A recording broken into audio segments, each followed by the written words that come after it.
Okay, let's start for today. Right, so take out your chem bonding notes. Today is the last lesson for chem bonding. So if you don't have the tutorial later, I can get one for you also. Later we'll be focusing on the tutorial for the second half of the lesson. Okay, so let's see what we're going to do today. Right, just to re-emphasize the core ideas of chem bonding. Okay, so today we are in our last stretch already. Okay, the first core idea was about structure and bonding. To a large extent, right, a lot of this will be your questions also. Okay, then afterwards, we also went through BSEPR. Okay, you need to draw the shapes and all the bond angles. Last but not least, we are still here today, intermolecular forces. Now let's do a quick recap of intermolecular forces. Number one, it is the most important thing to us to explain physical properties. Okay, last lesson we went through melting points and boiling points. Today we're going to touch on solubility. Okay, so solubility is a little bit more interesting. It's something you have never really used to explain before. Okay, but let's recap the types of intermolecular forces first. Okay, guys, how many intermolecular forces are there? Okay, so we've learned the main three, right? So we've also mentioned intermolecular forces mostly apply to simple molecules. And look at the three different types. Can you tell me what are the three types? Okay, we start with the weakest, ID-ID. Okay, we pause here for a moment. What kind of molecules have ID-ID attractions? Okay, sorry. Okay, non-polar molecules. Okay, good. But do remember that all simple molecules have ID-ID attractions. Okay, take note of that. Non-polar only has ID-ID. Okay, you need to know all this. If not today, right, your solubility is going to be a bit confused. Okay, anyways, the next one is called what? PD, good. Okay, it's applied for what kind of molecules? Polar molecules. Okay, great. Okay, so we are going in terms of increasing strength. Last but not least, we have hydrogen bonds. Now, guys, hydrogen bonds are for, is it a covalent bond? No, hydrogen bonds are an intermolecular force applied to which kind of compound? Okay, it's for FON polar molecules. Okay, so polar specifically FON. Now remember last lesson I also went through hydrogen bonds have a very specific interaction. Okay, it's a very specific criteria to exhibit that interaction. Okay, I just want to talk about the melting and boiling points real quick. Okay, let's just say, right, there's a melting point and a boiling point. Okay, you're comparing, like, let's say A versus B. How are we meant to compare the melting points? What's the first thing you must think of? Okay, good. The electron cloud size. Okay, do you all remember how to compare electron cloud size? We look at the MR of the compound. Okay, great. Okay, so all this recap stuff I must know already. Okay, this is the most important thing to compare first. Okay, if this doesn't work out, then what do we go towards? Okay, the types. Okay, so types meaning you can tell me that molecule A has hydrogen bonds, molecule B only has P. They compare the strength there. Okay, so types of the molecular force. Okay, last but not least, if this one really doesn't work, right? If let's say they both happen to have the same type, like let's say, right, both of them exhibit hydrogen bonding, then what do we finally go towards? The factors. Okay, you go to the internal factors in every type. So I just put here internal factors.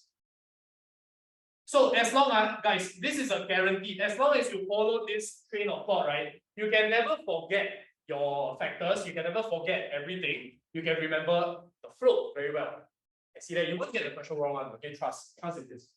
Okay, so anyways, yeah, okay, so that's for melting and boiling points. I'll leave that there because later we need to do some factors. Okay, but now we're going to talk about solubility. Okay, so I need you guys to like kind of listen up on how this roughly works. Okay, so this is our second application of physical properties. Okay, so imagine this scenario. I have a guy and I have his partner, his girl. Right? Okay, let's just say, right, they are in love. Right? Okay, so they love each other, all that stuff. I'm going to call this guy boy 1 and girl 1. Okay, so they are a couple, everything is good. Okay, but right across the street, right? Okay, you have another couple. Okay, so this couple here, same thing. Guy 2 and girl 2. So I'm going to call this guy boy 2, girl 2. Okay, so rightfully, right, they are, okay, they also like each other a lot. Okay, they are a couple as well. Okay, but then, right, of course, they are two separate couples. They have nothing to do with each other. But then suddenly, right, girl 1 locks eyes with boy 2, and then they think that they are very cute. Okay, so they decide to flirt with each other, which means this is a very dangerous territory. There's a chance that they can cheat on their partners, right? So how does cheating happen? That's my question to you guys. How does cheating happen in real life? It's a very simple logic, right? Cheating happens if girl 1 and boy 2 like each other more than they like their current partners. That's why if they like each other a lot more, right, both of them will break up and then they will mix with each other. All right? So guys, is this a situation of soluble or insoluble?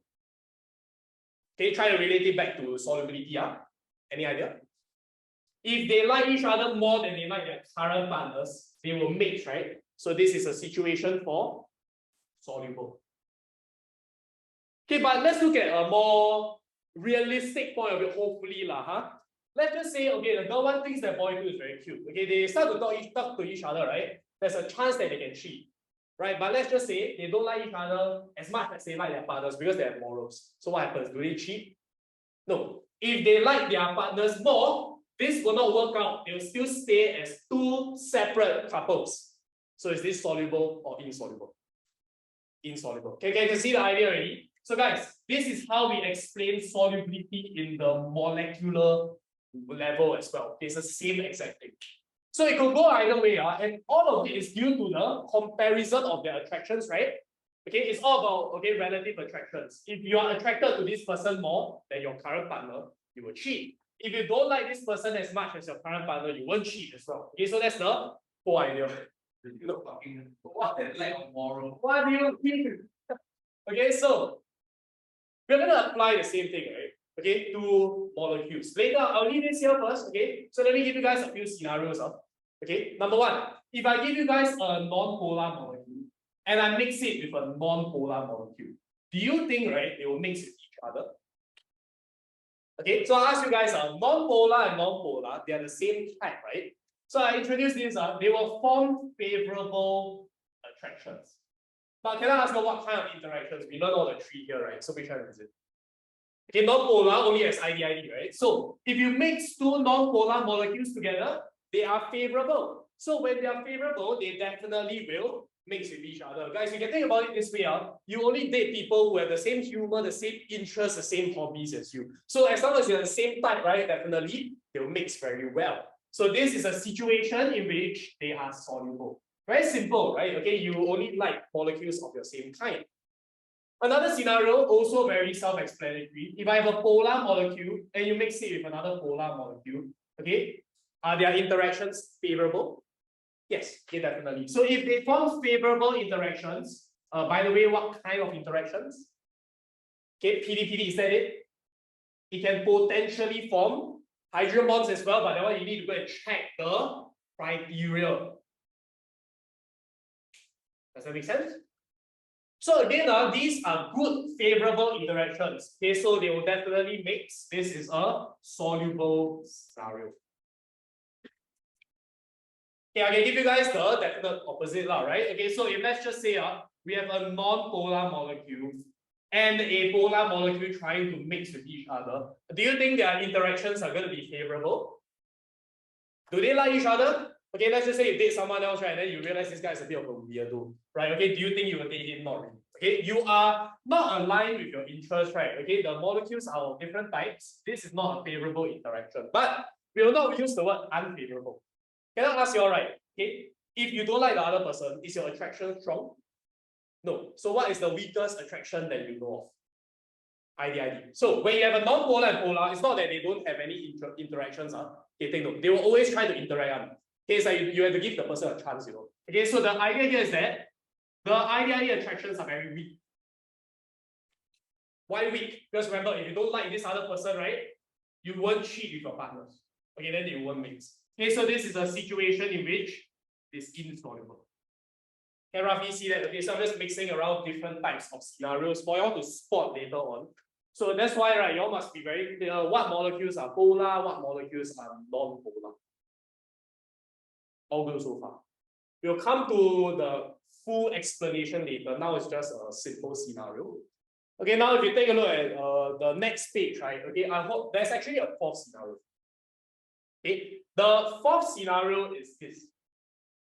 if you take an ionic compound and you mix it with a polar molecule, what will happen? Okay, just pay attention to this. Okay, I know, right? I've mentioned mostly what we're going to talk about are simple molecules, right? But guys, I ask you guys like salt, NaCl. Is NaCl soluble in water? Like general knowledge, your table salt can dissolve in water, right? And table salt, NaCl, is an ionic compound. So we also need to consider ionic compounds. Okay, so what kind of interactions do they form? Now, take note, ionic compounds are generally mostly soluble. So if they are mostly soluble, right, are their attractions strong or weak with each other? Should be quite strong, right? Because if it's strong, they will break up with their current partners and then they will mix, right? So yeah, ionic compounds are strong because they form this thing called ion dipole interactions. Okay, take note of this. It's a new type of intermolecular force. Okay, so I say again, our last lesson we learned 3, right? Okay, but now there's a 4th intermolecular force, which is a very specific scenario. Ion refers to ion, no shit. Okay, dipole refers to a polar molecule. This kind, I can tell you all first, right? This interaction is quite strong. It's very strong. So there's a high chance, right? Ionic compounds can dissolve in water. Okay, here's the hierarchy. The weakest is IDID, followed by PDPD, hydrogen bonds, and above hydrogen bonds is ion dipole. Make sense? Okay, now we got 4. Okay, but the 4th one very easy to spot in the exam because the moment you see an ion, right, it's probably ion dipole. Okay, can? So we will see how this works in a bit. Okay, but let me give you all some examples. So we're gonna write these examples down. NaCl is definitely soluble in water. Okay, so how do we explain that? Usually the polar molecule is water. Okay, usually you dissolve things in water, right? Okay, so we consider water here. Okay, at the bottom of that page, you can see a fat box, right? Okay, that box is asking you guys to draw an ion dipole interaction diagram. Okay, let's do this. Okay, very simple. Okay, I ask you all, okay, we have a water molecule over here, right? Okay, and then we have NaCl. NaCl is made up of Na plus and Cl minus. First question, where does Na plus get attracted to? Which part of the water molecule, O or H? Na plus. Okay, why O? Good. Okay, O is more electronegative, so it's a partial negative charge. Then H is partial positive, you can label it. And then very simple. All you need to do, O will attract with Na plus, and obviously Cl minus will attract to H. And then your only job here is to label the ion dipole. You want to label 1, you want to label 2, is up to you. Okay? Now take note, guys. This is very similar to your hydrogen bonding diagram that we did last lesson. The thing is, the only difference is here don't need to show the lone pair. I say again, here the lone pair on oxygen don't need to show. But hydrogen bonding must show. It's part of the hydrogen bonding criteria. Okay, so here very easy, just attract this, attract that, finish ready. All good? And okay, it's not that important, pretty sure all of y'all can draw this. Okay, once you're done with this, I'll move on to the next page. Okay. Okay, the next page, the top half of what's this page? 55. Okay, you see page 55, right? The top half, I'll explain in a bit. Okay, you all just go straight into the bottom half of page 55 with the boxes. Okay, we're going to explain one exception. Al2O3 is not soluble in water. Okay, I know I just mentioned, right, that most ionic compounds are soluble. But let's think through this together. Al2O3 is an ionic compound, but it's insoluble in water. The question is why? Why? Okay, so whenever you deal with such questions, right, I want you all to follow like sort of this cheating scenario. Okay, let's draw a similar diagram. So Al2O3 has its own couple, right? It likes its own Al2O3. Water also likes its own water. They have their own interactions. ALC is like couple A and couple B. They are separate. Okay, but then of course, when you mix them together, they will attempt to form some sort of interactions with one another. You can see that? Okay, so let's see what's happening.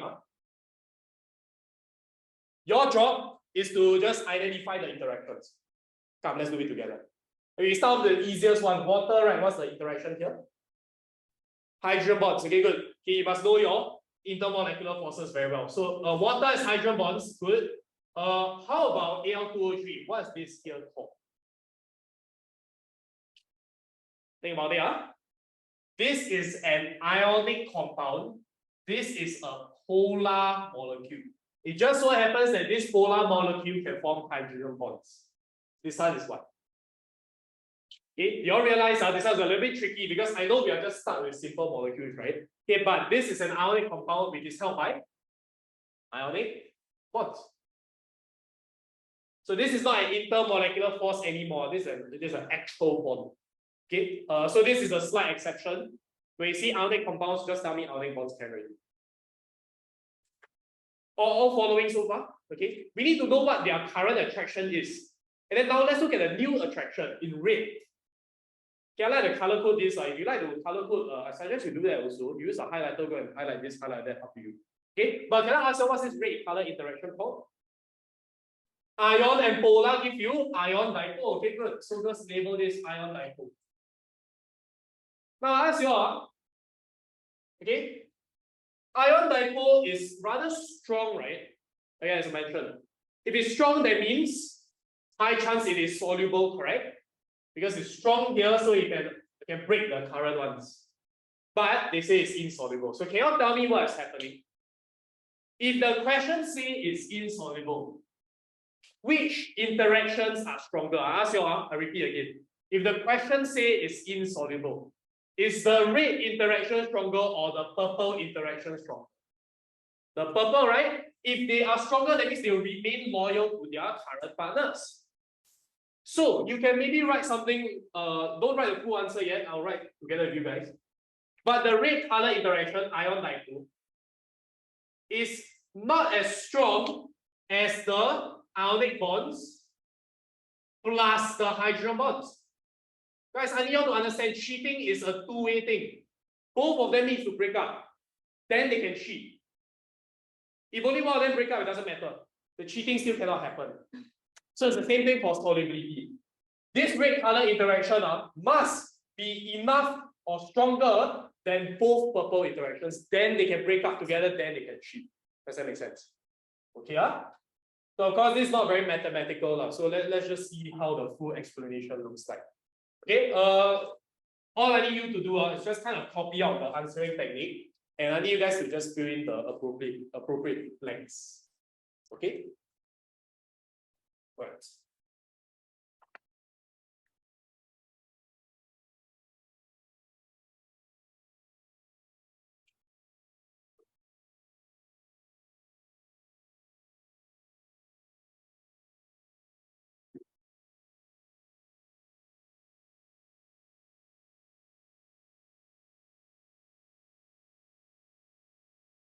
Oh, you have to write an answer in 3 bullet points or 3 separate bullet points.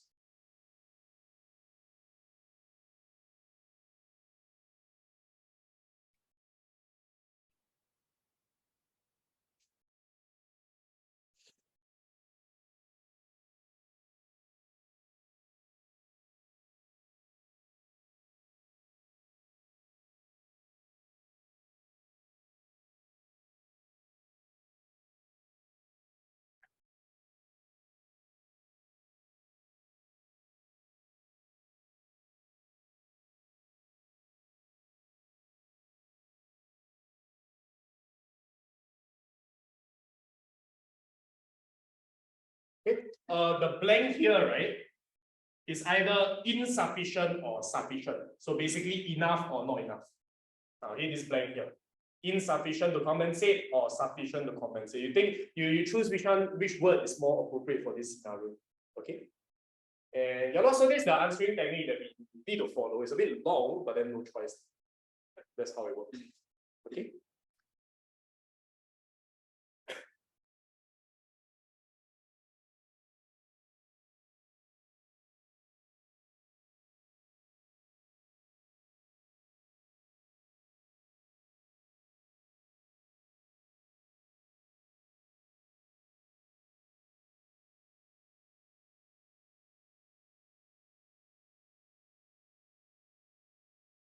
For those on Zoom, right, later I will send you guys a new link because this one is the one that will expire.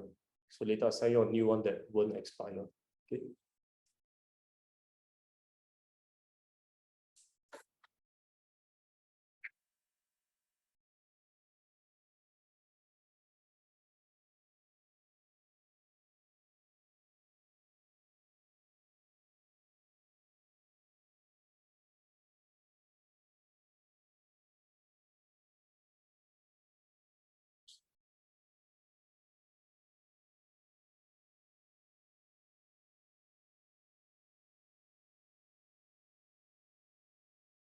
Okay, let's quickly go through the answers. All right. Okay, so energy released from the what between Al2O3 and water. Honestly, right, once you identify all those yourself, you just feel in very easy.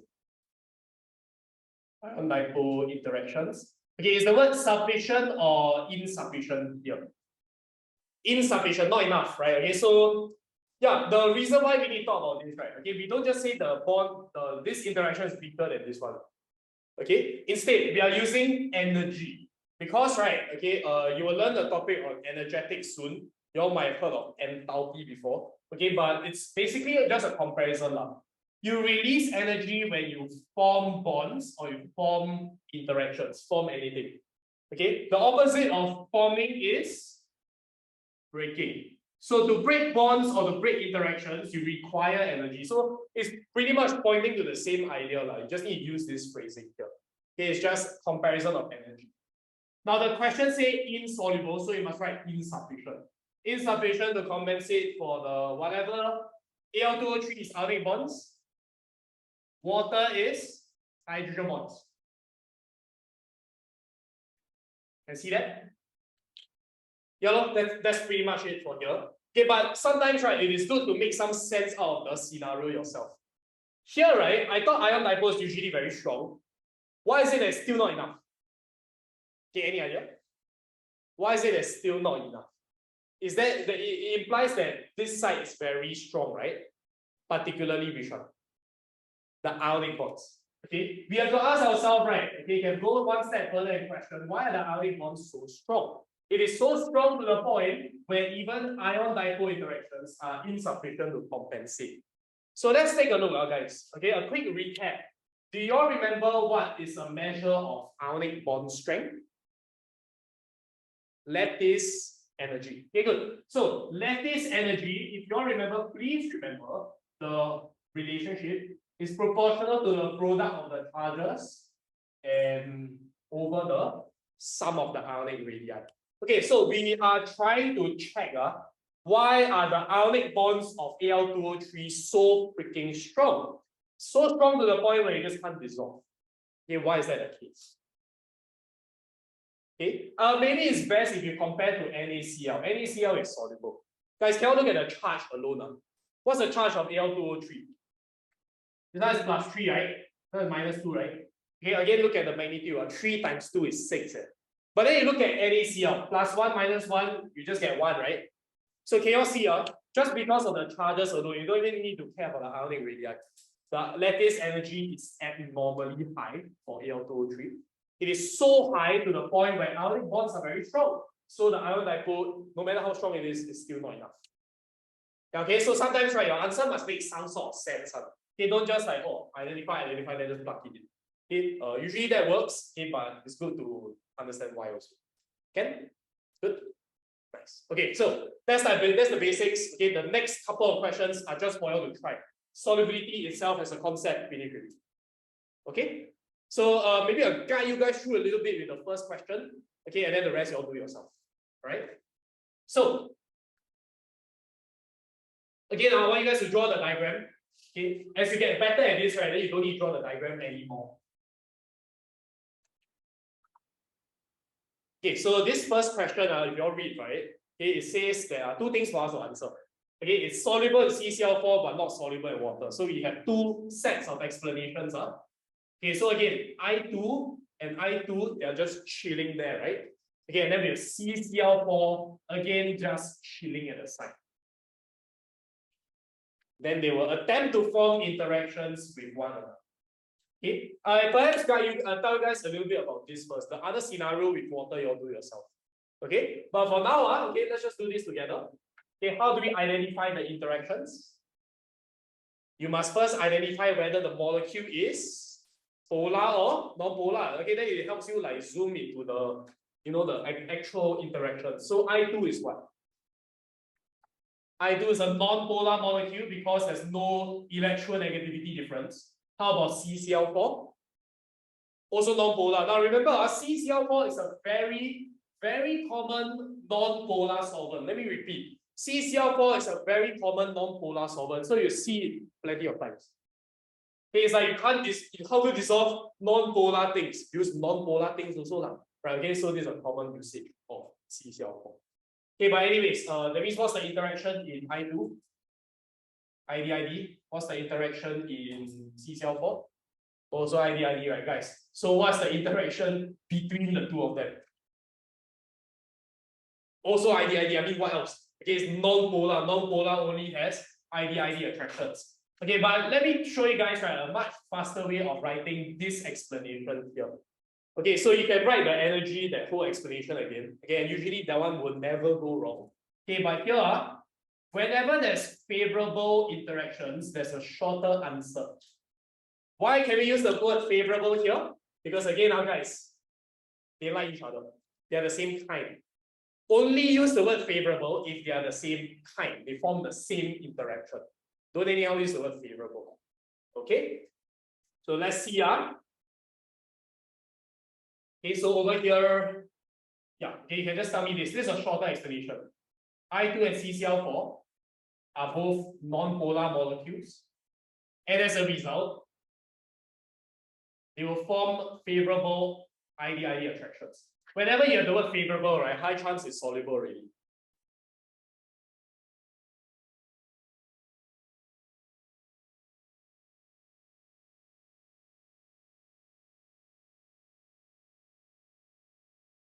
Okay, so that's why this I don't have to explain so much.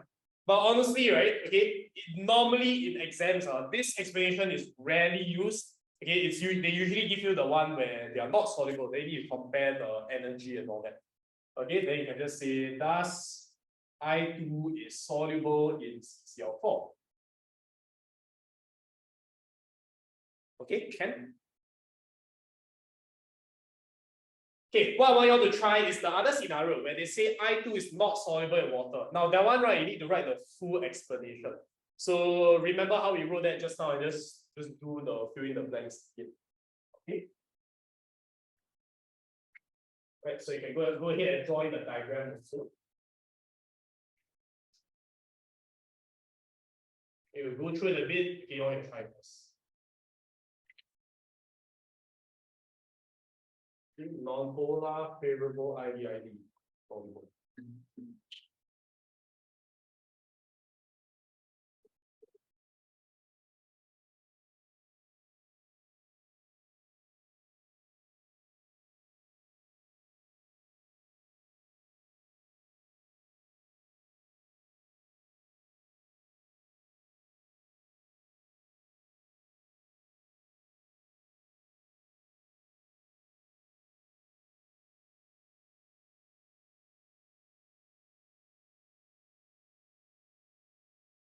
Now maybe you can still refer to the previous page to write the full thing.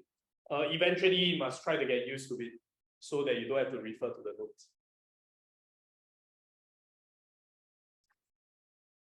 Okay, so try the other scenario. I'll just go through it a bit. Then later you can proceed to the other questions.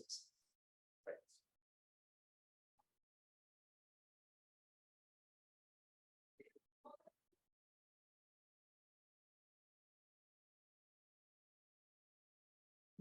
Okay, those on Zoom, right? I'm gonna send you guys a new link right now. Okay, so I'll just end the call for now.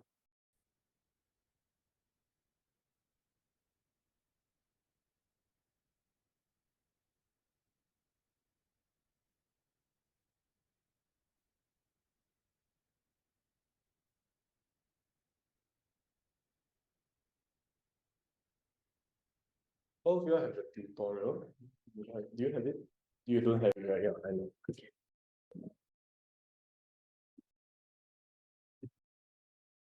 When did I give you all the tutorial? I don't remember. Really, man? No, I don't think so. Really? Why did I? That's weird. I don't think I remember. I was wondering where you all got it from. Oh, interesting. I remember the trial lesson, the printer that didn't die. That's why confirm never give you that day. That's why.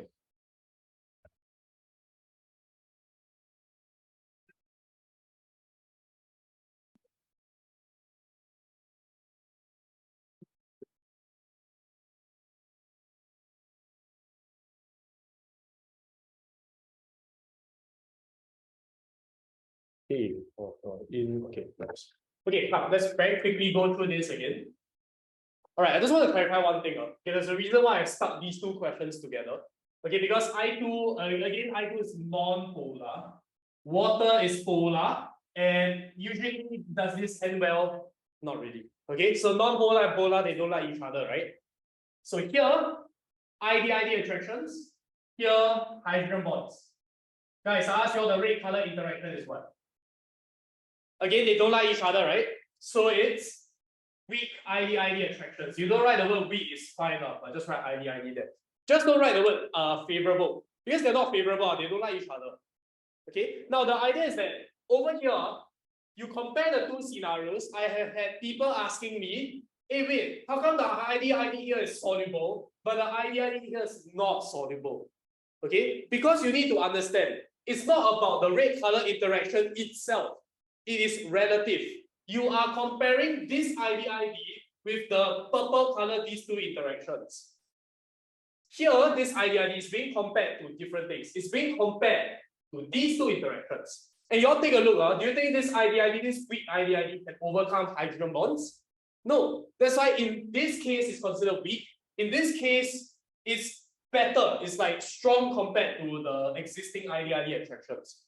So solubility is relative. It's not because of one interaction only. That's why a lot of people who don't understand this answering technique, right? You all will tell me about the one interaction between the two molecules, which is not correct. It's relative. Okay? So here, how do we explain our answers? Same thing. Let me just write out the full answering technique. Then we just use this for the next two questions. Okay, so again, energy release. When I say energy release, do I talk about the red color or the purple interactions? Okay, red one, right? Because the red one is newly formed interactions. Okay, energy release from the weak ID attractions between I2 and water. Next point is insufficient or sufficient. Okay, the keyword here is insoluble, so insufficient. Now take note, you are not really asked to predict the solubility most of the time, unless it's very obvious. Like the next two questions, they will ask you to predict. But generally, that's because it's easy to see whether it's soluble or not. Okay, anyways, insufficient to compensate for the energy required. You require energy to do what? Okay, to break the existing interactions, right? Or to overcome the existing interactions. So overcome the ID in I2 and hydrogen bonds in water.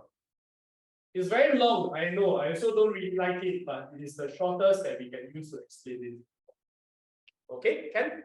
Okay, good. So again, when you proceed to the next two questions, try not to copy paste. Try to at least remember a bit. Okay, because at the end of the day, you need to remember, so why not do it now? Okay, try the next two questions. Question 2, pretty okay. Question 3, that was a bit tricky. Okay, so just bear that in mind. Okay, go and try. Give yourself some time. Right?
Yeah, you are pretty much done the first part right now. That's good.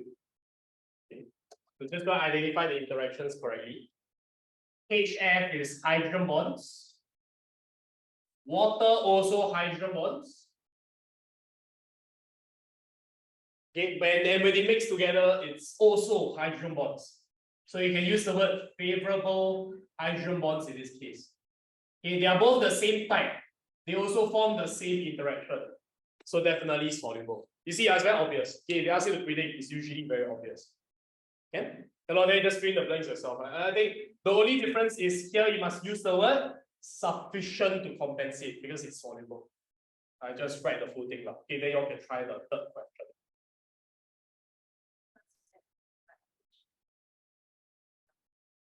HF is soluble. What do you you can sure. I don't think it really adds to the number of marks you can get. They won't give you credit, okay, but then it's implied that it's soluble. Yeah.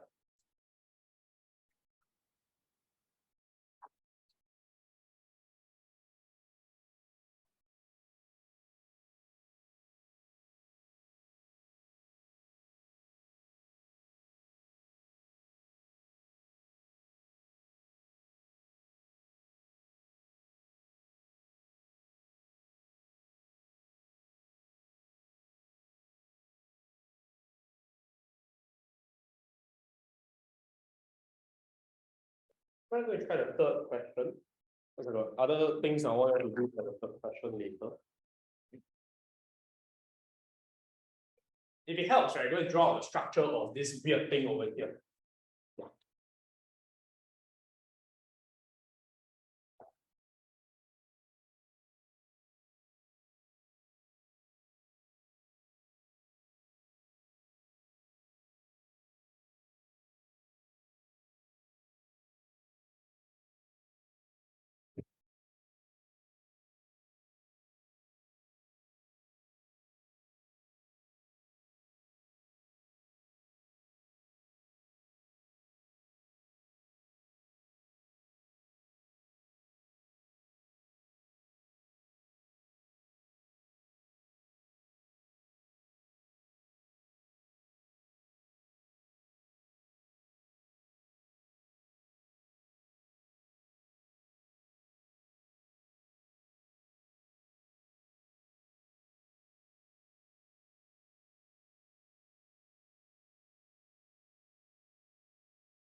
Okay, right.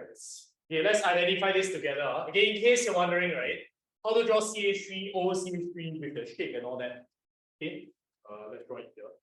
Okay, so it looks like this: CH3O, CH3. Because what's happening here, right, is that you're bonding to the carbon, right? And then the oxygen still has two lone pairs. So it still has this band shape that is the same as water. Okay, you have to understand, right? Water is just H, O. Yeah, okay, then here is just the shape inside. I mean, if you don't draw the shape here, it's fine. I mean, I just want to show some BSEPR theory as well. Okay, but anyways, can you tell me is this a polar or non-polar molecule? Okay, it's polar. Okay, both are pointing, the dipole moments are pointing upwards towards oxygen. Okay, so it's polar. Water is also polar. Now, by now, we should know water is held by hydrogen bonds. Okay, then how about CH3O, CH3? Okay, what's the interaction here? Okay, good, PD. Now, why do you all not say hydrogen bonding? Okay, that's a common mistake. Why cannot? What's the reason? What does it not fulfill in the hydrogen bonding criteria? Okay, good. You have two of these molecules. Now the molecules have a H bonded to an O, right? Yeah, out already. Okay, so it is still polar, so it's just a peasant, it's a PDP attraction, right? Then how about the red color interaction?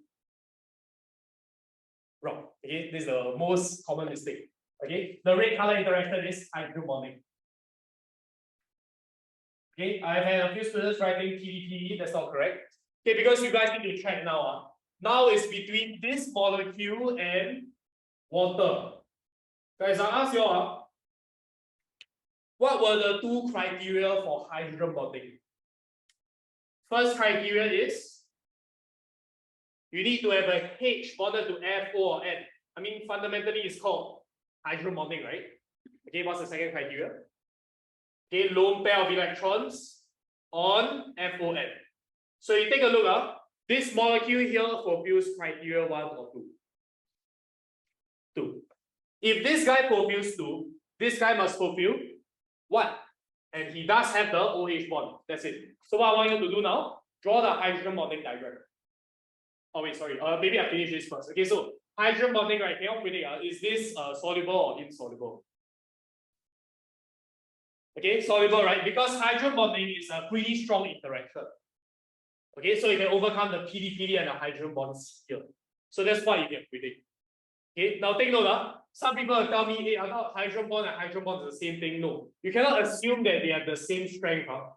Okay, here these are different from this. Okay, so definitely soluble. Okay, so energy released from the hydrogen bonds. Try not, you can use the word favorable, I guess, but you don't need to because they're not the same type of interaction. Okay, but can if you want to.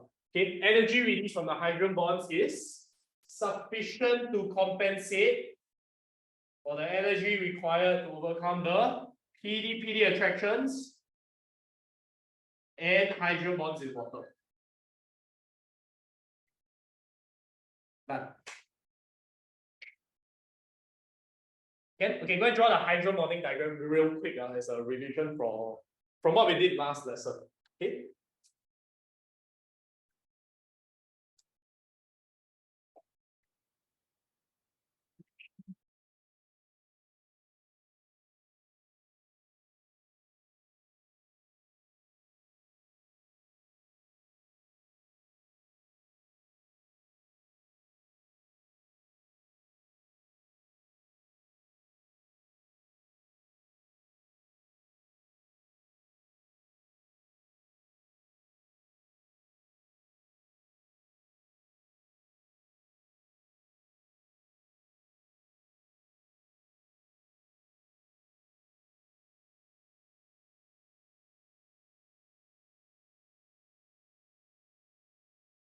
Partial positive. Where is it? Okay, but it is let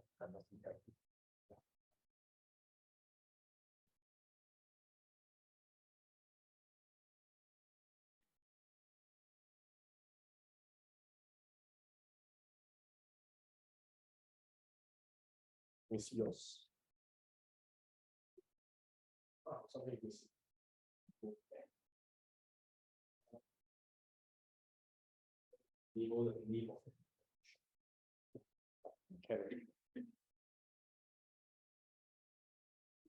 still one more thing missing here. You see the particle part is O, must be finally got a positive, right? But where is it? Yes. Okay, so come let's just recap the criteria. If this guy fulfills number 2, so you need the lone pair to be part of the hydrogen bonding. You draw one, can already. Okay, then you can just do this. Okay, remember our partial charges must come in pairs. Okay, so to the C, don't put to the H. Okay, so here is partial positive, partial negative. Let's label hydrogen bonds. Just be very careful with your placement of the partial charge. If not, they might mistake it to be on C. Sorry, they might mistake it to be on H, and then they'll just mark you wrong. Yeah. Okay, just be careful here. Okay. Any questions? All good. Yeah. So solubility wise, that's pretty much it. Nothing much. So for the last part of the lesson, I'll just talk about giant covalent structures. The one you all actually learned in secondary school. So I'm going to go through quite quickly. And then afterwards, I will talk about some common misconceptions. Because now that we are at the end of the chapter, okay, there is you start to have a lot of information in your head, right? You might start to conflate some information together. So later I'll dispel some of these common misconceptions. Okay, but for now, I want you guys to take a look at giant covalent structures. Okay, if you look at the next page, that's like what simple molecules properties. Now you all can read yourself. That's not important. Okay, then we look at giant covalent. Okay, very simple. Remember when we talk about structure and bonding, right? We need to fulfill 3 things. Number 1, we need to know what the structure is. Number 2, you must tell me the bonding. last but not least, the factors affecting the strength. Arguably, this is the most important. So we just try to answer these three questions once again now.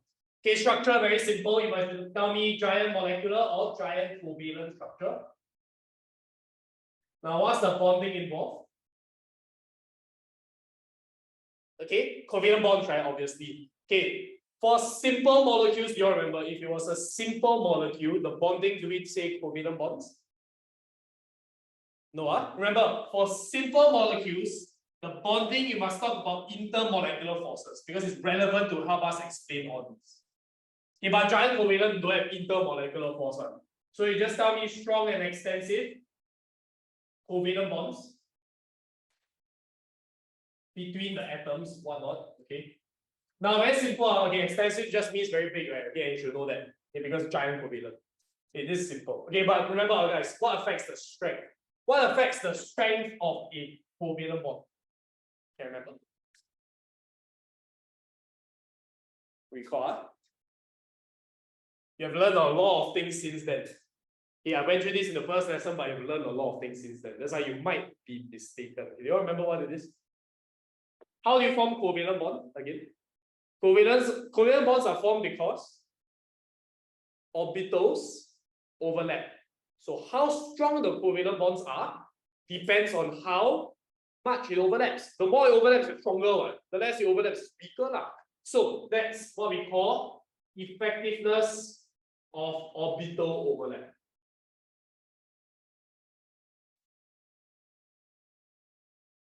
And do you remember effectiveness is dependent on what?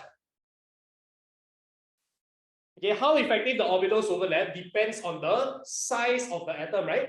So here we look at atomic radius. Larger atoms have a larger orbital, obviously. So can I ask you again? Just recall. Larger atoms overlap more or less? They actually overlap less. Okay, that's the one that a lot of people think otherwise. Okay, larger atoms overlap less. Smaller atoms actually overlap more. Okay, with that said, right? Okay, I want you guys to copy down an exam question. This question, right, will appear in one of our revisions in maybe towards May or 2. And you must get it correct then. Okay, now I tell you first. Okay, so we're going to try this question. I'm going to copy down this question first.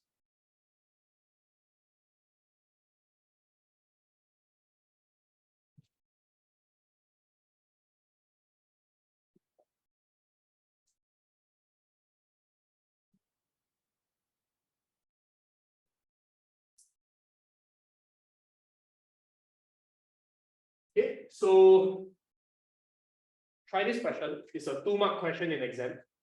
Later I'll show you guys the mark allocation. But you follow the question, just go and try first. Write a rough answer, then I'll go through. Okay, give you a few minutes. Okay, take note, they ask you to refer to the structure and bonding. Okay.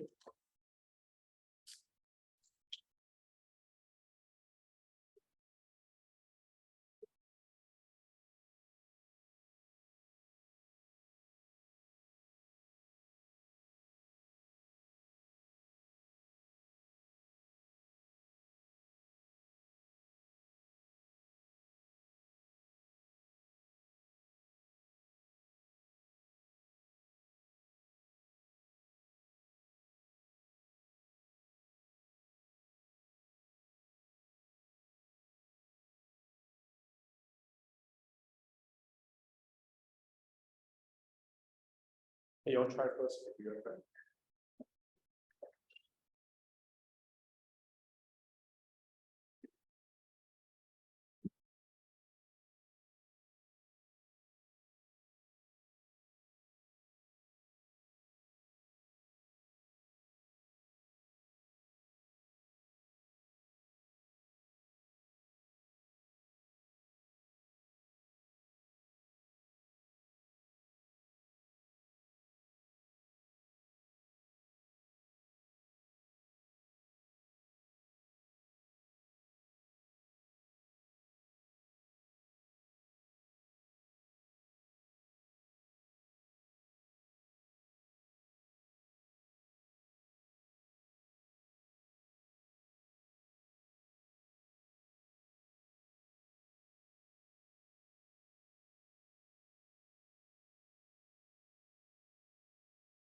Done?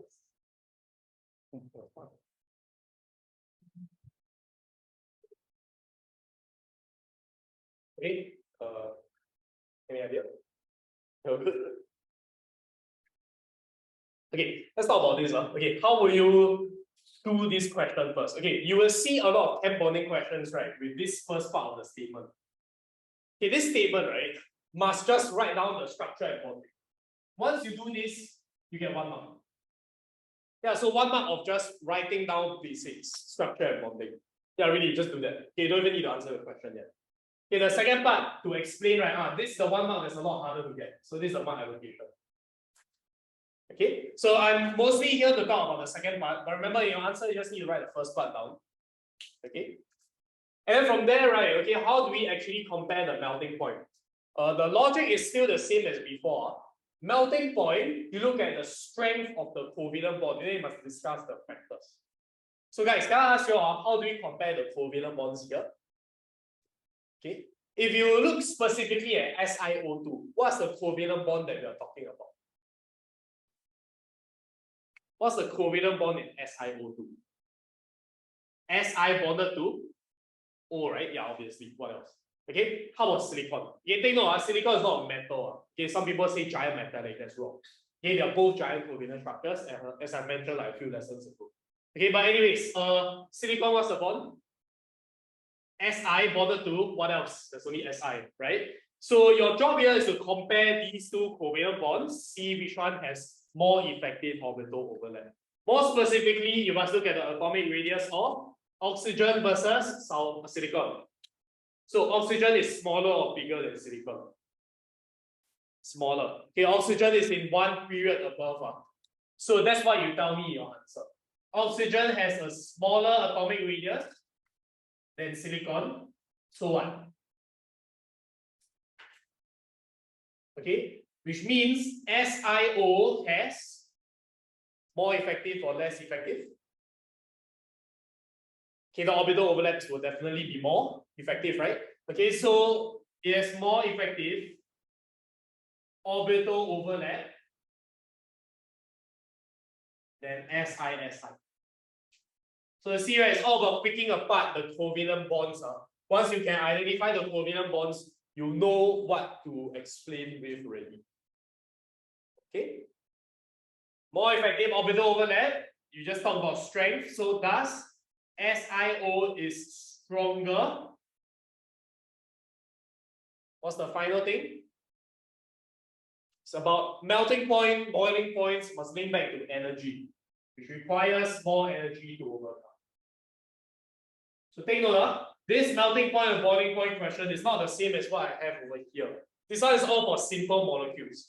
Okay, this one there's no intermolecular forces, so we'll pass that already. So in this case, silicon dioxide has a higher melting point. You don't need to write that part now. Obviously, this part is okay, highlight the keywords. Okay, atomic radius, effectiveness of orbital overlap, strength, and energy. Now remember telling you guys, right? You need to follow this way of answering. This part over here constitutes your factor. Then this part is your strength. Finally, your energy. Follow these three for the most concise answering. Okay? Don't tell me anything else. You don't need to like compare the. Okay, there's not much else for you to mention. Okay, even if you all really don't know, okay, your data booklet, right, actually got tell you guys bond energy values. Meaning the higher bond energy values are stronger, then the smaller ones are weaker. So you can use that, and that's the last resort if you really forget everything. Okay, so data booklet have, but honestly, you should know this anyway. All good? Can Okay, as for giant covalent, just talk about some standard stuff along the way, and then we are done already. Okay, so for now, okay. Think about diamond and graphite. Okay, so we talked about silicon dioxide and silicon already. Okay, diamond, graphite. Okay, we talk about diamond first. One carbon atom is bonded to how many other carbon atoms? You all remember? 4. So what shape is that? What shape is this? There are 4 carbons like that. You all remember the name? Later we'll do some of this. Tetrahedral. Yes. You all remember the bond angle minus well, right? What's the bond angle? Okay, this one must remember it's 109. Okay, for now, like maybe for the next month, you probably need to refer to the VSEPR table a lot. Okay, but you need to minimize that. Try to not refer. Okay, so anyways, this is for diamond, and diamond is expressed like this: carbon bracket diamond, because diamond is an allotrope of carbon, so it's a variation of carbon, right? Okay, do you remember, is this a non-planar or planar shape? Okay, it's 3D or 2D. Okay, 3D, because I hope you all remember tetrahedral is the one with the tripod legs. The tripod legs are obviously not flat, right? Okay, so the word for that is non-planar. Do remember to write that down. Okay, and simple question, can diamond conduct electricity? Why not? What does it not have?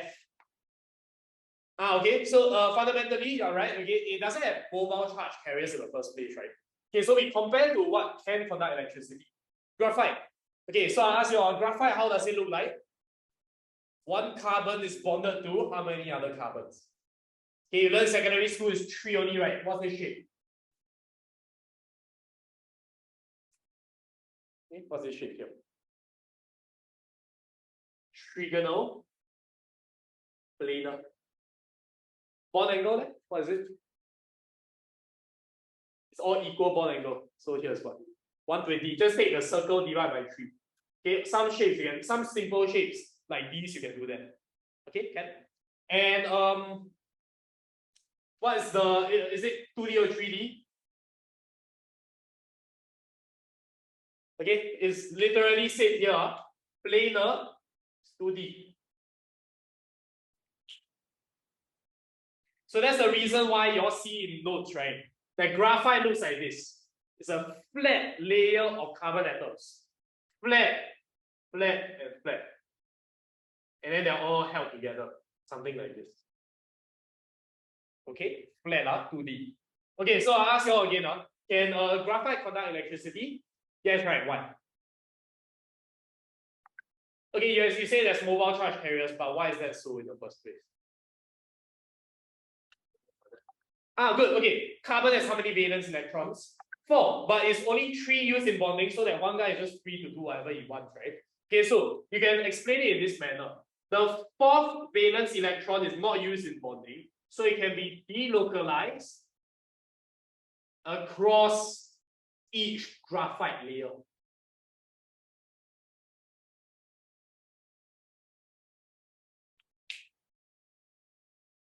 Okay, that's a unique feature about graphite.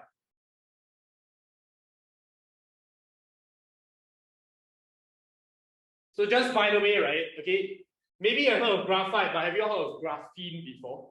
Maybe you got see the name. Maybe you see before, but you don't know what it is. Graphene is a single layer of graphite atoms. Now, graphene isn't actually tested in your syllabus. Maybe H1 syllabus have, H2 don't have. But there's a high chance they can still come out. I've seen it in papers before. There's an application question, they just tell you about graphene. Okay, graphene, just take note for your own information. It's a single layer of graphite. So graphite is the whole thing, multiple layers. But graphene is only just one layer. Don't ask me how they go and take out one layer, but they got the technology to do that. And graphene, if you think one layer is very shit, right? It's actually super damn strong. Very, very strong. I also don't know how that one goes into nanomaterials, nanochemistry, which is not in H2, it's in H1 for some reason. Okay, so we don't really need to know much about graphite. But just expose you all to this because you never know they can test one question on this. Okay, so anyways, guys, I want to focus on one thing. Okay, it's delocalized across each layer. For some reason, maybe I was one of them back then. I thought that the electrons last time can fly across the layers. Okay, no, that's not how it works. It delocalizes across each layer only. Okay, but I just can't go from the bottom, fly all the way to the top. Now that one too crazy already. You know, that's not how the electrons delocalize. Can see that? Okay, no? So that's that. Okay, I want to talk about one thing about graphite. Okay, I ask you, does graphite have a high melting point or low melting point? Okay, I'm not asking you all to compare with anything else. Just tell me in general. Okay, maybe let's start off with this. Diamond has a high or low melting point. High. It's the hardest metal on earth, right? For a reason. Okay, how about graphite? Don't compare to diamond. Just tell me whether graphite you think is high or low.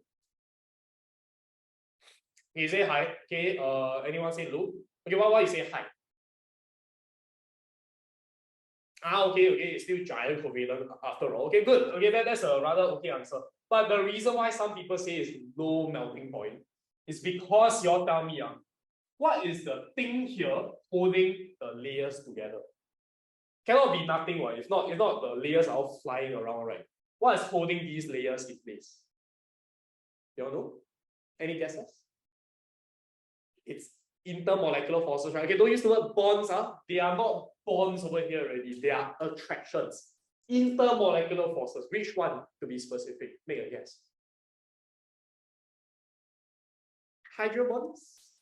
But it's only made out of carbon, right? There's no oxygen, there's no hydrogen, it's only carbon. So should be ID. Because you all realize I just carbon all the way, right? So it's non-polar. Last time you all learned Van der Waals forces.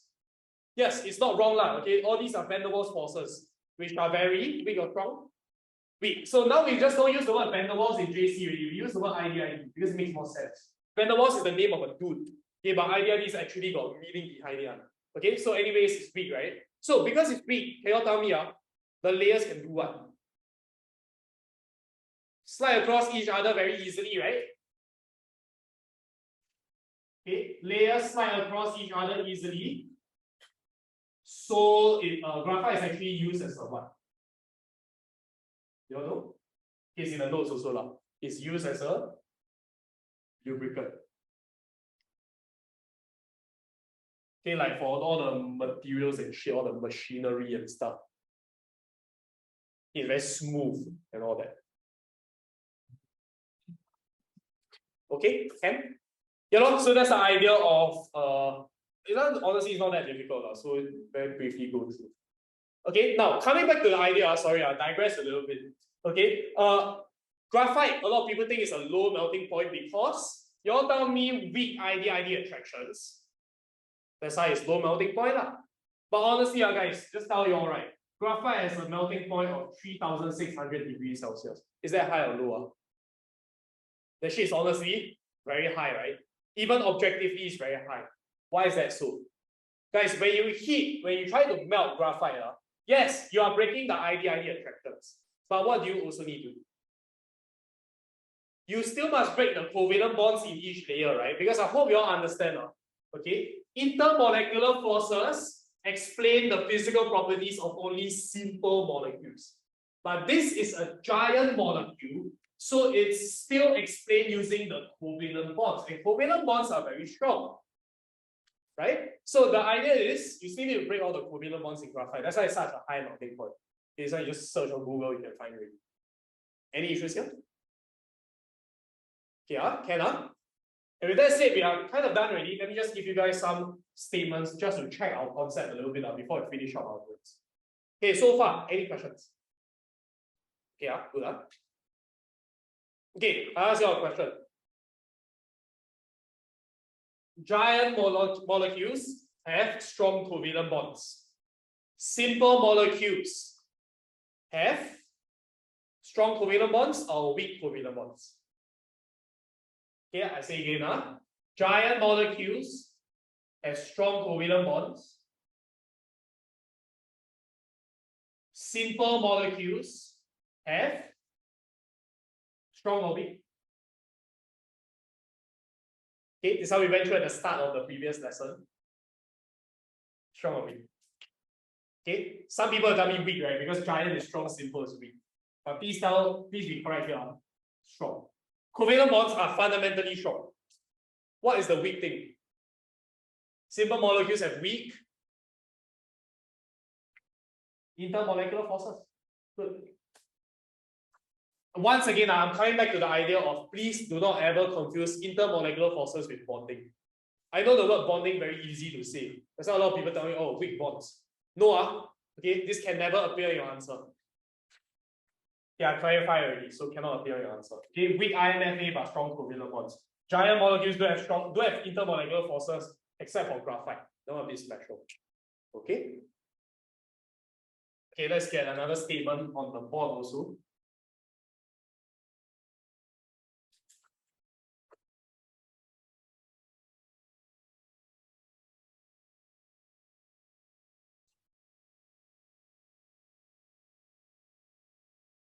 Copy down this statement and you all tell me whether it's true or false. Think about it.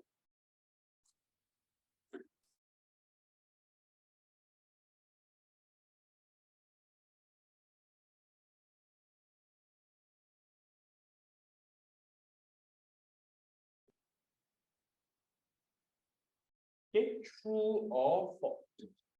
True or false?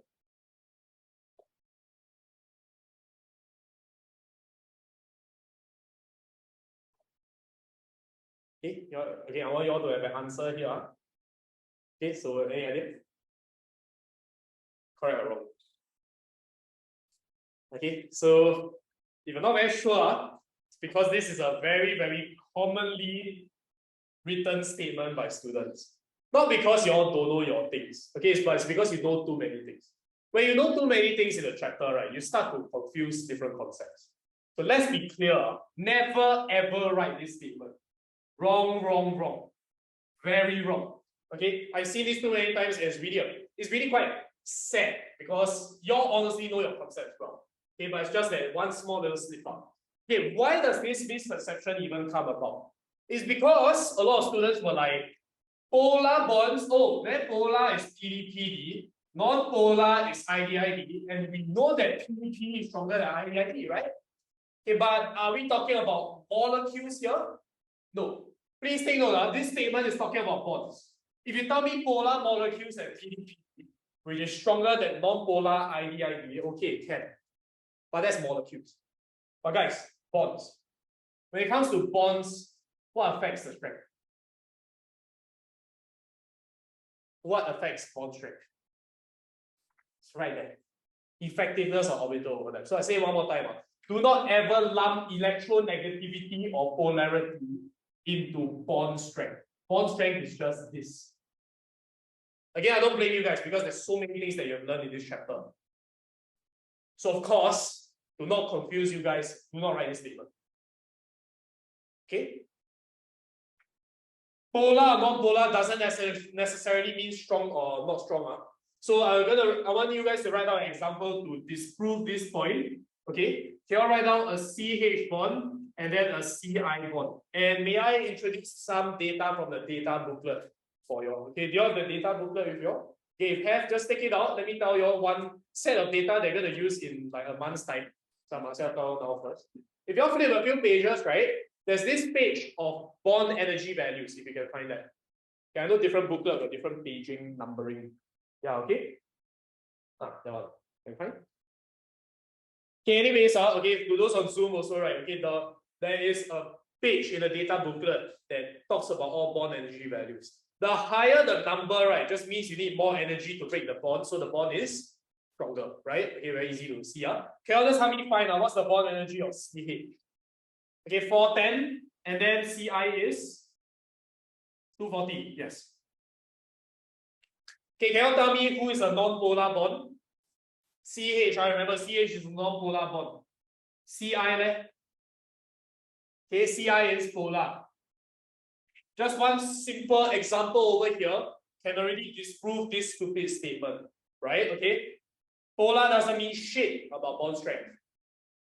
If you're still not convinced, you explain using the correct method. Guys, which atom is bigger? H or I? Come, we use this framework. I. If I is larger than H, means what? Less overlap. Ci, less effective orbital overlap than CH. So what? Less effective means Ci is weaker than CH. Yeah, that's it. This works. Just use this. Okay, of course, this explanation, there are some exceptions now. Okay, there are minor exceptions. If you look at your data booklet, right, next time you will see. Okay, for example, if you all compare FF and OO, right? Okay, I think this is one example. I can't remember the exact example. Okay, without looking at the data booklet, can you all tell me, right, who's stronger? Who do you expect to be stronger? Wait, this is not an example, my bad. I got it already. Okay, it's what was it? FF versus CL. Sorry. Okay, this one. Okay, who do you think is stronger? strength depends on effectiveness of orbital overlap, which depends on size. So which one is the smaller size? F. F is smaller, so it should be more effective, right? So it should be stronger. Can you all look at the data booklet and tell me what's the values of each one of these? Okay, FF is 158. CL is 244, is it? So sometimes it doesn't work. Sorry? 340? No. I think it's 244. Yeah. Okay, so sometimes it doesn't work, but never mind. They won't ask you to explain this. Okay, there could be other reasons for this. Okay, there could be because F is the most electronegative, right? There could be a reason behind that, but that one you don't need to know. Okay, but I'm just saying, like, most of the time it works. Okay, this one is just exceptions. Okay, science always has exceptions, damn annoying. Okay, anyways, any questions there? Okay, common misconceptions out of the way. Okay, good. Yeah, so with that said, let's take a short break first, then later we try some tutorial questions. Okay, so anyways, I also send you guys some instructions about Canvas, right? I know your school uses Canvas. Yeah, we have Canvas also. Sorry? Exactly, so yeah, it's the same developer. Okay, so your school have quizzes, right? You need to do the quiz and click the options and all that, right? Okay, we also will have the same thing. Haven't really rolled out yet, but I'll ask you guys to do. Don't worry. Okay, must do lah, no choice. Okay, so you guys help me log in, go and see anything, cannot, then you'll just start, yeah, if you haven't logged in yet, just log in soon. Sorry? Your school got time limit, is it? Then I think we're not going to put time limit because we realize that it's counterproductive. Because I have had students just clicking randomly like that. Because what's the point? Yeah, what's the point? So honestly, what's the point of putting time limit? Yeah, I will tell them not to put time limits. Yeah, a bit stupid. Time limit is a bit too much. Yeah. Yeah, because I want you to actually know your shit, not like go in there and then panic and click. Yeah.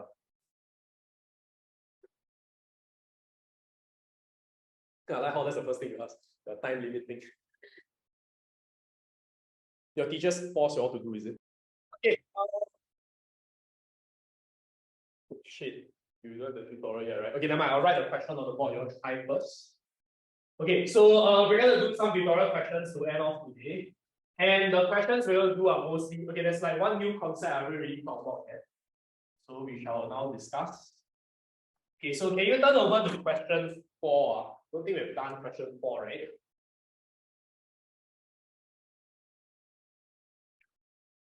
Okay, for those who don't have the tutorial yet, I'll print for you. Okay, but then other than that, just take a look at question 4. Okay, we are gonna discuss. Okay.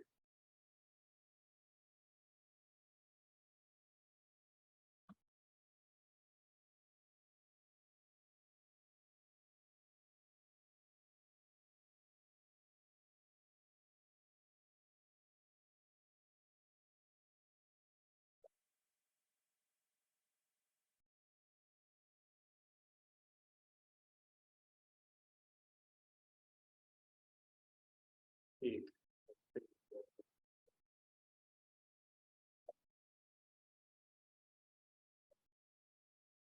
Give it a try. Okay, so this one is you need to determine the shape and all that. So there's a need for you guys to draw the dot and cross of every structure. Okay, but later I'll show you guys, right, a way to kind of like skip past the dot and cross like that. Okay, but you all try.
You kind of need to draw everything.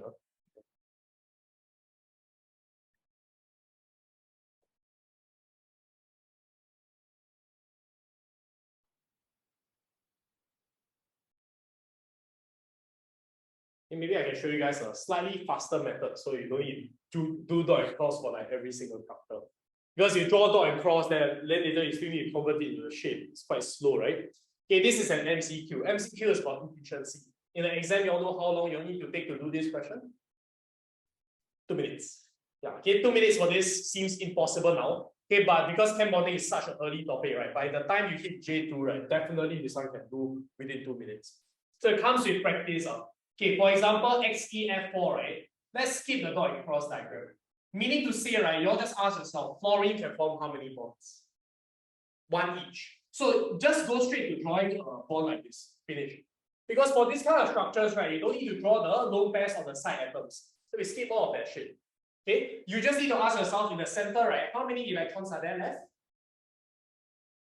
Xenon has 8 valence, 4 of which used in bonding, so 4 in terms of lone pairs. 2 lone pairs. Okay, let's put it here first. Okay, of course, this is not the correct shape, so now you just want to edit it a little bit. 4 bond pairs and 2 lone pairs, which then gives you your square planar shape. So now you draw the thing again, but this time with the correct shape. So you can see it's a lot faster. Okay, the part that takes up time, right, is you try to figure out what the shape is, not the drawing part. So repeat the same thing, right, for B, C, and D. Okay, skip the dot and cross, just immediately go straight to drawing lines. Right?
You do remember your plus charge for part C. Okay, I'm going to write down the answer for part B. Again, Cl, only 1 bond each, so 1, 1, 1. Iodine has how many valence? 7. You only use 3, so left with 4. 4 is 2 lone pairs. Just nice, the shape is T shape. Okay? See how fast that is? Okay, of course, you arriving at the correct shape, that takes a little bit longer, okay, but it's actually quite efficient. Okay, the only challenging one will be part D.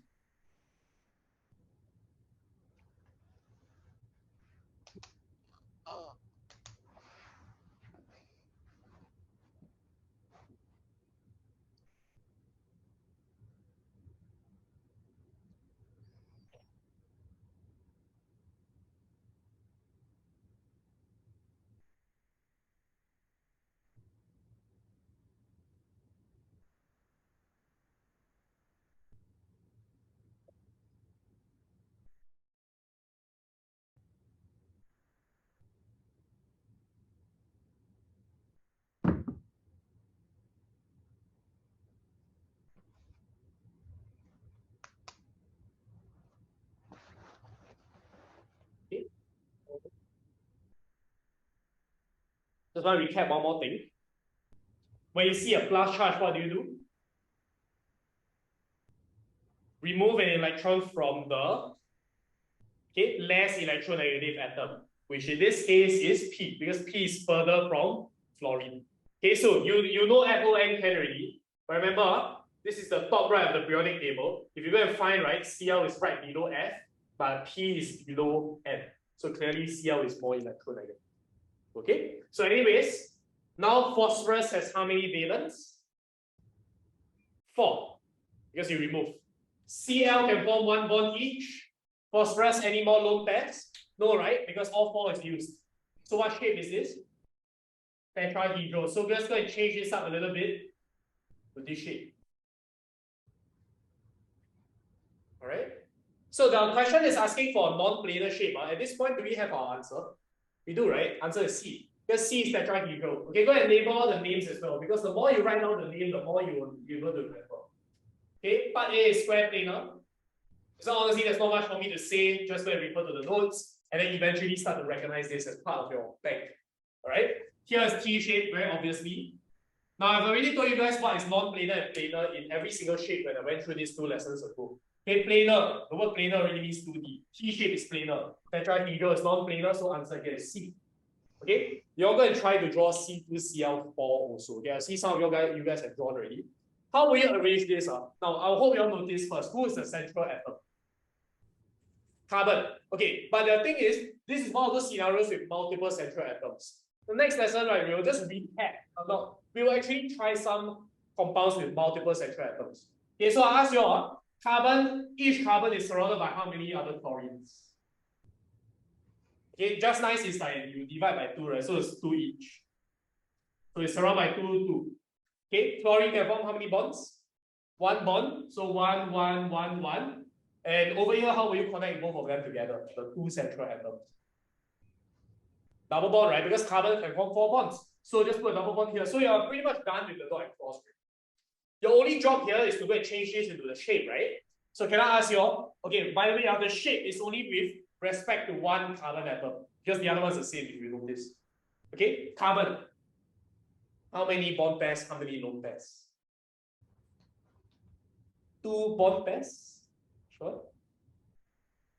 Okay, how many bond pairs around this carbon? Okay, 3. Yeah, okay, it should be 3, yeah. Not 4, because remember, a double bond is considered 1 bond pair. If you're telling me that this is 2 separate bond pairs, you're telling me they are bound to separate. They're bound to repel each other. No. Okay, so it's 3, right? Meaning to say we have a trigonal planar shape with respect to each carbon. So trigonal planar looks like this, and then the other side is the same thing. And you notice that trigonal planar is definitely a planar shape. So that's why this is not the answer. Okay? So write down all the shapes, and then there you have it. That's for one question. Eventually, you get very good at the shapes. You get very good at drawing the structures. So this one will take a lot faster in that sense. Okay, there's another new concept I want to talk about. So I need you to turn over to the next page. Okay, right after this. Okay, on page question 5, we're going to try question 5. Do part A first. Part A is very straightforward. Part B we need to discuss together because there's a new concept involved. All right.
Can we get a shape here? Okay, I hope you all notice. Okay, sometimes it's actually quite fast to draw the shapes because NH3 you have seen before. Okay, NH3, H can form one bond each. So there's a lone pair on N. And you notice F can also form one bond each. So honestly, right, don't need to go and draw again. Okay, you notice F and H can form the same number of bonds. So rightfully, they should have the same configuration in that sense. Okay, Ken? Okay, but the challenging part of this question, right, is that they have said that NH3 has 107 as the bond angle, NF3 has a bond angle of 102. Now, what did we learn? Okay, the answer here is trigonopyramidal, but trigonopyramidal actually has what bond angle based on what we learned? 107. By right, this should be correct. How come here is smaller? Okay, so your job here is to explain, right, why this is smaller than expected. Okay, so we do not know what the answer is to this yet. Okay, so let's slowly dig our way towards the answer. Okay, so we do this together. Okay, this guy has the larger bond angle. This guy has the smaller bond angle. Okay, I want you to remember what on earth is BS-EPR theory. You remember what BS-EPR theory is? What's the essence of BS-EPR theory? Why do all these weird funky shapes come about in the first place? Because electron pairs want to be as far apart as possible in order to do what? The further they are apart, the less repulsions. So that's why the compound will become more. If it's less repulsive, the compound is more stable. Okay, so bear that idea in mind. Okay, electrons want to be as far apart from each other as possible. So you look at this. If there was a larger bond angle, what does that mean? Let's work backwards. We slowly dig from the back. If there was a larger bond angle, it implies that the bond pairs, did they repel more or did they repel less, resulting in a larger bond angle? Okay, they repel more, right? You see, if they repel more, the bond angle is larger. We are working backwards here. Okay, I know it might be a bit confusing. Okay, so the bond pairs repel stronger. So you look at it again from the forward direction. That's why I'm drawing this arrow like that. They repel more. That's why the bond angle ended up larger. We are trying to dig our way backwards all the way to the root cause. Can you see what I'm doing over here? Okay, you look at the answer and then you try to figure out what you work backwards. Reverse engineer this process. Okay, so on the other hand, there was a smaller bond angle, right? Meaning to say, did they repel as much? No, they didn't repel as much, so that's why the bond angle not so large.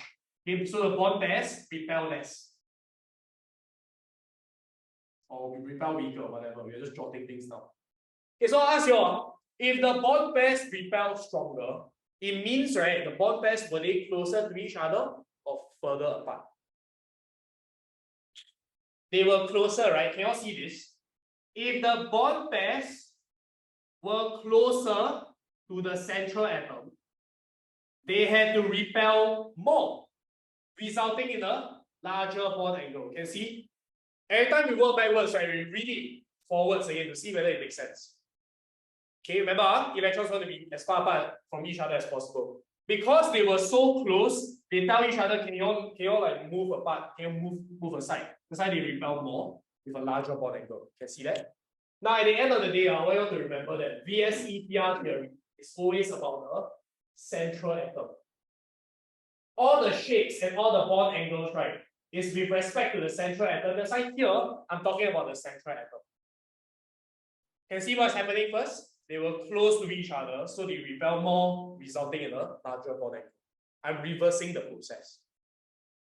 Now over here, if the bond pairs repelled less, right, that means they were initially very far apart, right? Okay, a lot further apart.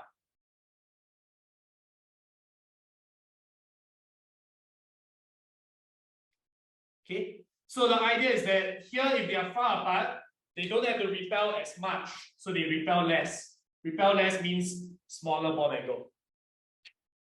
Sometimes this is the way to learn a new concept. We reverse the whole thing until we get to the main idea. Now your job is to ask yourself, right, how come the bond pairs can be closer on one side, and then this side, right, the bond pairs are further apart? can you all possibly make a guess? If you all look at the structure and look at the atoms specifically, right, what could you possibly notice? What property here, right, causes the bond pairs to be close or far apart? Okay, you all notice this, the bond pairs are closer to N here, but here the bond pairs are further from N because of one property of the atom. Think about it, let me draw this again. You see this side, NH3, the bonds are very close to the atom, but NF3, the bonds are very far from the atom, so that means very close to your F. So very close to F. I zoom in, and this is how it actually looks like. Why is that the case? Electronegativity. Can see that? So guys, in reality, this is not accurate. This is not an accurate depiction. Because it's not fair to just put the electrons just smack in the middle between the two atoms. Because in reality, electronegativity has a part to play. Can you all see that this works? Who is more electronegative here? F. F is more electronegative than N. So that's why it's actually pulling the electrons very far from N. Here, N is more electronegative than H, so it's pulling much closer towards the middle. So now we work our way forwards. The writing I will write for you all. Okay, now you all look at this first, right? Okay.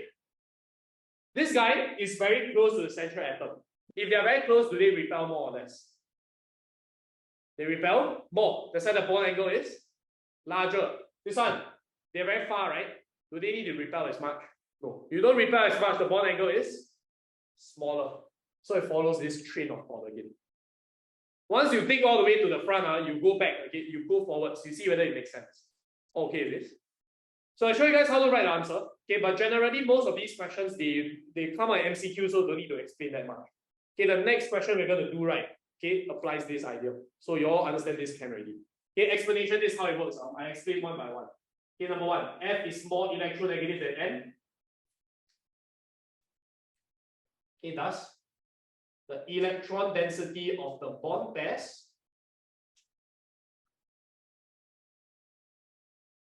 is closer. Oh, sorry, I should talk about the central atom. So it is further from the central atom N.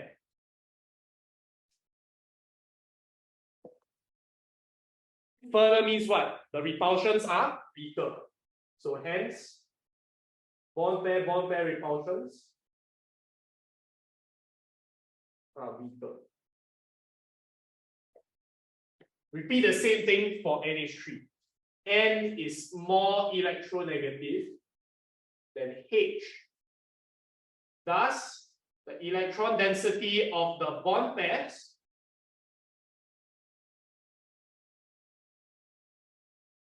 is closer to the central atom, which is N. Hence, bond pair repulsions are stronger.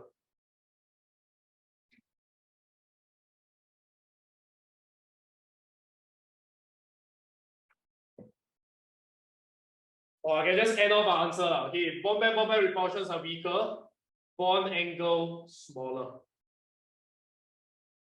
Bond pair repulsions are stronger, so the bond angle is larger.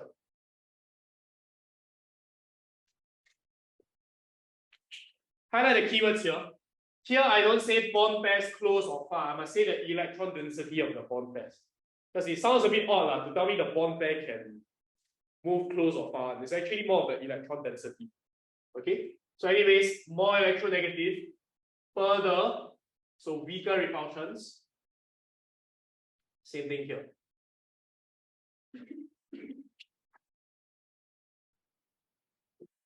So from now on, guys, let me show you all a new question type, which is this kind.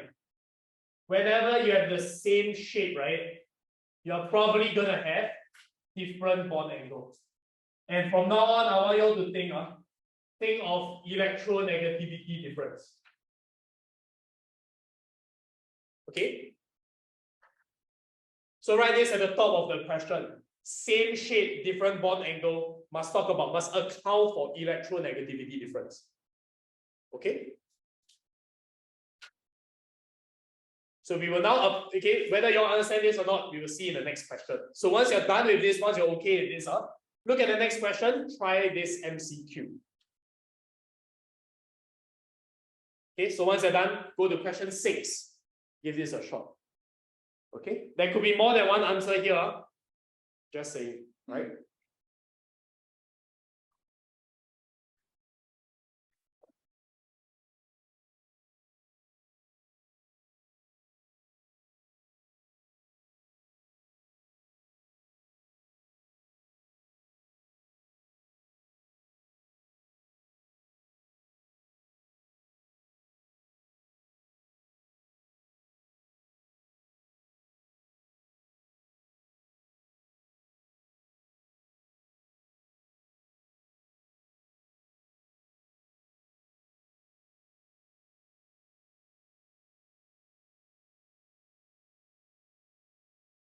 Remember, I use the fast method of drawing.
Yeah, I'm going to draw the first set of answers. Okay, I hope you understand that CH4, one of the easiest compounds, one of the simplest compounds, tetrahedral shape. Okay. You can do the same thing for AlCl3. AlCl3 looks like this. Trigonal planar shape. Same method as I did just now. Draw the side atoms first and all their bonds. Then you ask yourself the central atom got any leftovers. That's all. Okay? It's like the same thing for the last guy. Side atoms is only one bond because fluorine. And the center, how many leftovers? 6 leftovers. So that's in the form of 3 lone pairs like this. And that's the shape of XDF. Okay, so the first one, nothing really special. I'll just draw like as if it's a normal question. Bond angle 109, 120, then finally 180, linear shape. So this is an ascending order. Number 1 is correct. Okay, but you need to go and check 2 and 3 because this one could have multiple answers. Okay, 2 and 3 are the more interesting ones.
I'll give you more tips as well. Okay, you notice H2S is actually very similar to which other molecule? H2O. Because H2O and O and S are in the same group. They're going to have the same number of valence. So you can expect them to have the same exact shape. Maybe bond angle not the same, okay, but here's about the shape, right? So you're not comparing water. H2S is just like your typical water band shape that looks like this. Right? Okay, so that's that. And I hope you all notice as well, PH3 and NH3, P and N, same group, same number of valence. So you're gonna have the same shape. Make sense? Okay, so the same shape here is actually your trigonal-pyramidal shape. But now, right, okay, it's one of those cases where they have the same shape, but do you expect the bond angle to be the same? No, okay, it won't be the same one. There's a reason why they're testing you on this. So we have to account for electronegativity. So guys, I ask you all, over here, P or H more electronegative? Has to be P, right? P is closer to the right. N and H, who more electronegative? N. So in both cases, the bond pairs are closer to the center, but which one is closer? Closer to N or closer to P? N, because N is FON, right? So the bond pairs are super close to N. Now this one is closer to P also, but not as close as N. Does that make sense? So with that said now, guys, okay, which one faces stronger repulsions? The one that's closer. So here faces stronger bond pair repulsions, which results in a larger or smaller bond angle? Larger. Because they're closer, right? They want to repel more. And when they repel more, bond angle is greater. So it doesn't matter what the actual bond angle is. You just need to know this is an ascending order, right?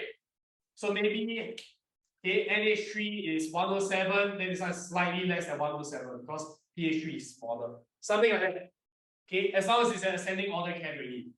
H2S is 105, so this is also correct.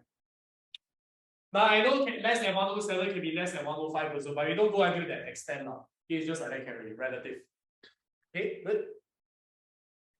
You just have to repeat the same thing for the last one. Okay, so if you find yourself struggling with this question now, I suggest go back and then redo the question. When you redo the question, usually it's better. Okay, look at NF3 and NCl3, same scenario. Okay, F and Cl, same number of bonds, 1 bond. It's another trigonal pyramidal shape. But here, we have to account for our electronegativity because same shape doesn't mean same bond angle. Here, who more electronegative, F or N? So the electrons are very close to F and far from N. Here, N is more electronegative. So here you can see, right, it's very close to N. This is the complete opposite scenario as compared to this. Here, right, both are closer to the center, it's just relative. Here is like one closer to the side, one closer to the center, completely opposite of each other. Make sense?